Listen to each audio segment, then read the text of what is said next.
The contract. Ethan Caldwell wasn't looking for love. In fact, he had spent the better part of the last 3 years making sure it never found him again. After the tragic death of his wife and unborn child in a car accident, he'd closed himself off, emotionally, socially, even professionally. Once a celebrated military strategist turned corporate mogul, he now kept to himself in his cold, sleek penthouse in Manhattan.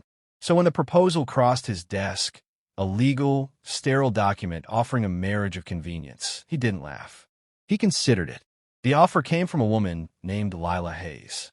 She was quiet, composed, and carried herself like someone who'd learned to rely only on herself. Her father had recently passed away, leaving her a struggling estate in the countryside. According to the will, in order to retain the land and the home that had been in her family for generations, she needed to be married before her 30th birthday, just 6 weeks away.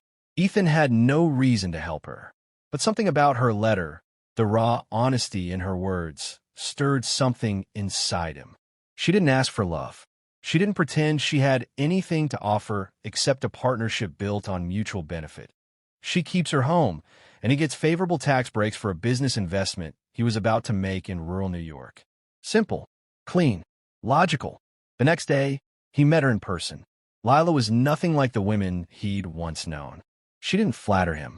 She didn't wear expensive perfume or speak in rehearsed charm. She was honest, her eyes steady, her handshake firm. When he offered the marriage, she didn't blush or hesitate. She just nodded and said, "Let's keep things clear and professional." So they married in a courthouse. No flowers, no photos, just 2 signatures and a quiet handshake. They moved into her ancestral home, a sprawling but fading country estate. At first, they lived like polite strangers. She took the east wing. He took the west.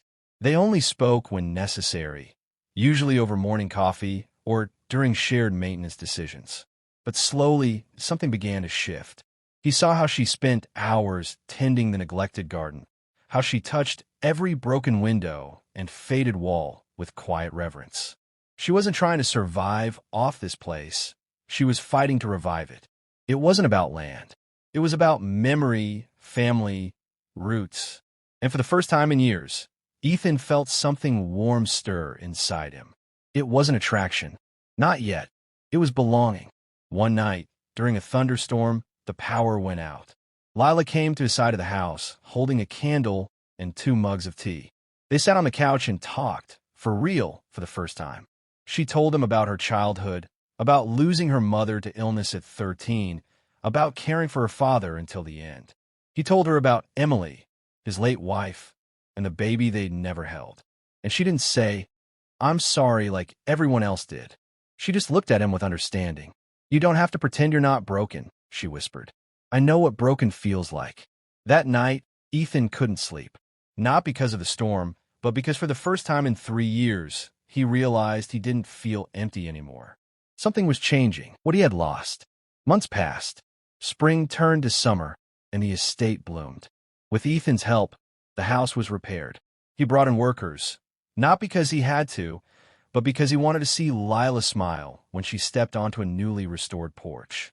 They never spoke of their marriage. There were no shared bedrooms, no romantic gestures, but the walls between them were cracking. One evening, as the sun set over the orchard, Ethan found Lila painting in the garden. Her brush moved like it was writing a secret language across the canvas. He sat beside her silently. "What are you painting?" he asked.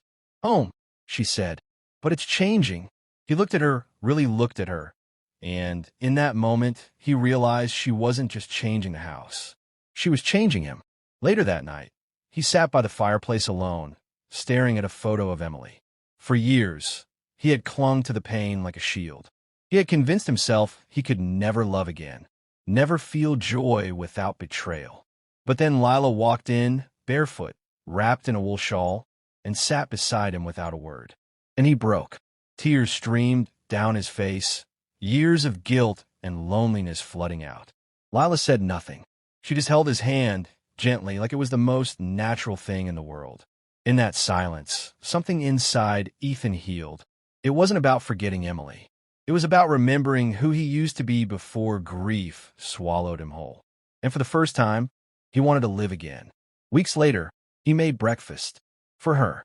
Not because he had to, because he wanted to see her surprised smile when she entered the kitchen. He started leaving small notes on her easel. Don't forget to breathe today. Your garden looks beautiful. You do too. Lila began to cook dinner for both of them. She started sitting closer. One night, she fell asleep on his shoulder while they watched an old movie. And one morning, as they sipped coffee on the porch, Ethan turned to her and said softly, "Do you want to take this marriage seriously?" She smiled, really smiled for the first time. "I already have." That night, they moved into the same bedroom. Not because of obligation, but because they were no longer strangers. They were partners. They were home to each other. And in her arms, Ethan found what he thought he'd lost forever. Not just love, but the hope of it. She didn't heal him with magic.